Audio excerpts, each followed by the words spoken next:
Okay guys, I thought I would do a special video of vertex and standard form, okay? Because we have to know how to find the vertex and the y-intercept from standard form. We also need to know how to find the vertex and the y-intercept from vertex form.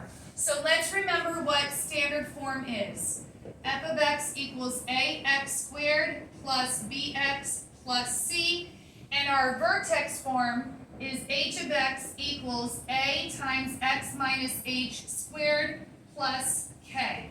Okay? We have to know, once again, how to find the vertex and the y-intercept from standard, and we have to find the vertex and y-intercept from vertex form. So let's do standard form first. Let's find the vertex. The vertex is 2 steps.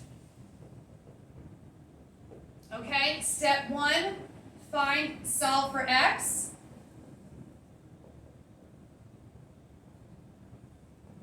Then solve for y. Okay, how do we solve for x? We have our little formula, x equals negative b over 2a. So in our quadratic, what is our b term? 4. What is our a term? 2. So now we simplify. The opposite of a positive 4 is negative 4. 2 times 2 is 4. And that simplifies to negative 1. So our vertex, okay, our x value of our vertex is a negative 1. Now we rewrite this quadratic with the empties. Okay, because we have to solve, well, I could write it over here. Empty squared plus 4 times empty minus 1. Now we're going to take, okay, because I want your attention to be right over here. Okay, now we're going to take what x is equal to solve for y. Plug it in and do the math. This is where the students make the most mistakes, okay? So, order of operations, negative 1 squared is 1. 2 times 1 is 2. 4 times negative 1 is negative 4 minus 1. So 2 minus 4 is negative 2. Negative 2 minus 1 is negative 3. Where does that go? Right here. So we did step 1. We found the vertex.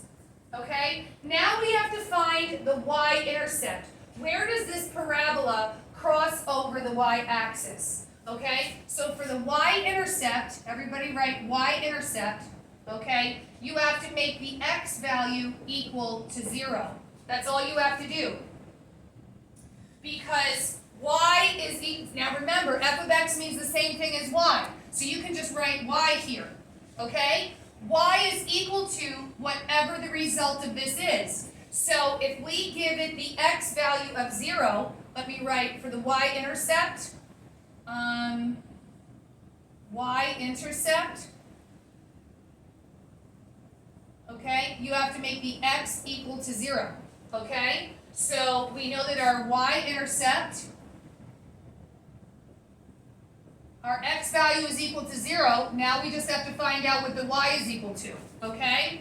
So if we bring down our y is equal to, we're going to plug 0 into the function. We have to create the empty spaces again, okay? Because our x value is 0 when the parabola is crossing over the y-axis. So plug in 0. So now just do the math. 0 squared is 0, 2 times 0 is 0, 4 times 0 is 0, 0 minus 1 is negative 1.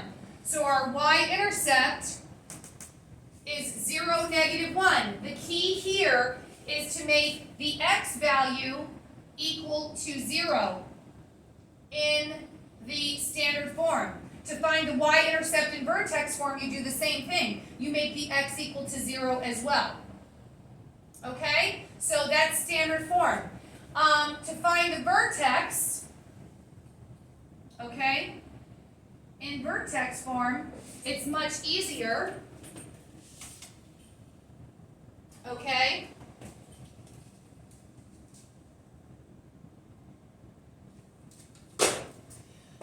For the vertex, we're looking at your h and your k. Your h equation k, right?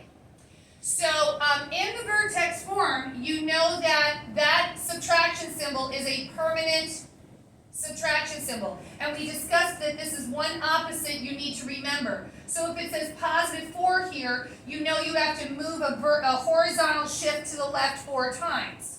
Okay? If this was a negative 4, you would do a horizontal shift to the right 4 times. Okay? So what makes this a positive symbol is if the original value of that h was a negative 4, because a double negative makes that a plus symbol, okay? Only if it's a x minus a negative 4, okay? That double negative we circle and put the plus, okay? So since this is a permanent subtraction symbol in the formula, you know the only reason why this changed to a plus is because the original value of that h was a negative 4, and the double negative made it a plus symbol. So our vertex, okay, is going to be, our x value of our vertex is going to be a negative 4, and then whatever it says for the k is just right. If that's a negative 2, you put negative 2 for the y.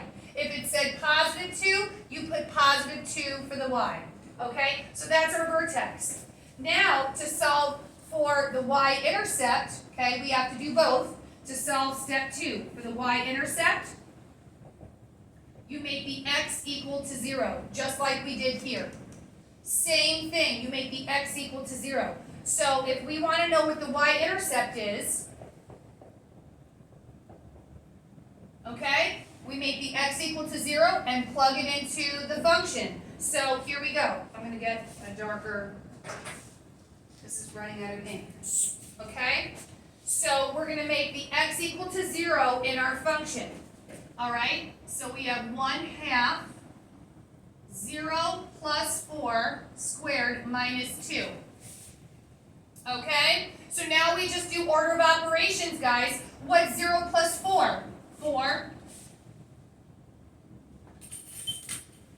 Okay, what's 4? Because remember, please excuse my dear Aunt Sally. So we do what's inside parentheses first. Now we do exponents. What's 4 squared? 16.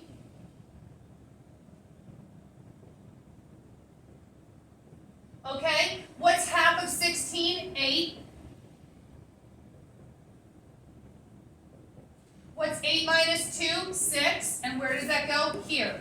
And that is your y-intercept. How did we find the y-intercept? By making the x equal to 0 in our function. So now you know how to find the vertex and the y-intercept in standard form. Okay, this was a little off, but that's okay. In standard form, and the vertex and the y-intercept in vertex form.